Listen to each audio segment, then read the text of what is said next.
Is your conscience clean? Today's reading is Hebrews chapter 9, verses 1 through 14. And most of Hebrews is about the old symbols in Judaism and how Jesus is the new and better version.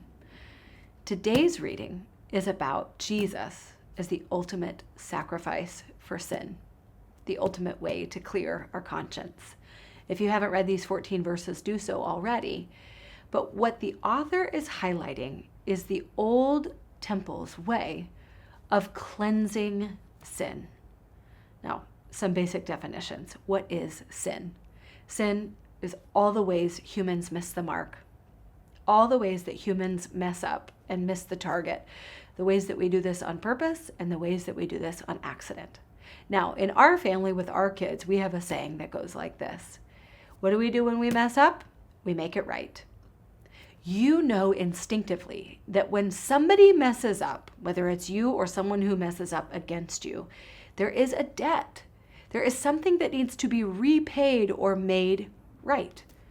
And this was true in the ancient sacrificial system. There were different laws given for how to atone for particular sins.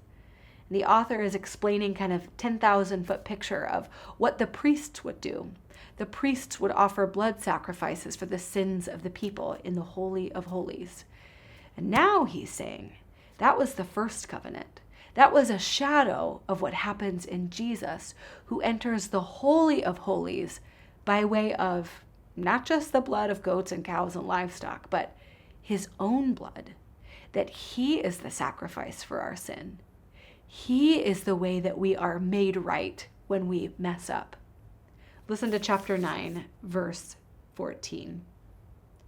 How much more then will the blood of Christ, who through the eternal Spirit offered himself unblemished to God, cleanse our consciences from acts that lead to death, so that we may serve the living God?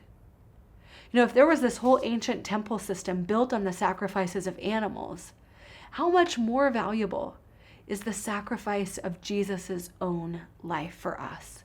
How much more powerful is that to wash away, to cleanse and wash clean our consciences when they weigh heavily on us? So I'll pose that question to you. How's your conscience? Is there anything that is weighing on your conscience? Take a moment to think about that. Ask God, Lord, maybe I'm not even aware of it. Is there something I need to feel convicted by? And if you mess up, how do you make it right? The psalmist in Psalm 51, David says, "Against you and you only have I sinned, O God." Now, David certainly had sinned against plenty of people in this place, but he knew that his primary offense was against God, the creator of those people he had sinned against. Same thing is true with our sin. It's not just a flesh-to-flesh deal. The things that we do, the ways that we sin and stray, affect our relationship with God as well. And he has made the repair through Jesus. The forgiveness is on offer. He paid for it with his blood. If there is something weighing on your heart, can you confess it first to God? Make it right with God, and then go make it right with whoever you have sinned against. Let me read this to you one more time. How much more then will the blood of Christ, who through the eternal Spirit offered himself unblemished to God, cleanse our consciences from acts that lead to death?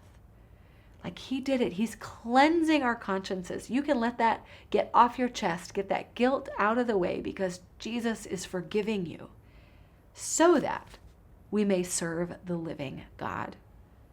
Clear that conscience, friends, at the foot of the cross so that you can get out there and serve the living God.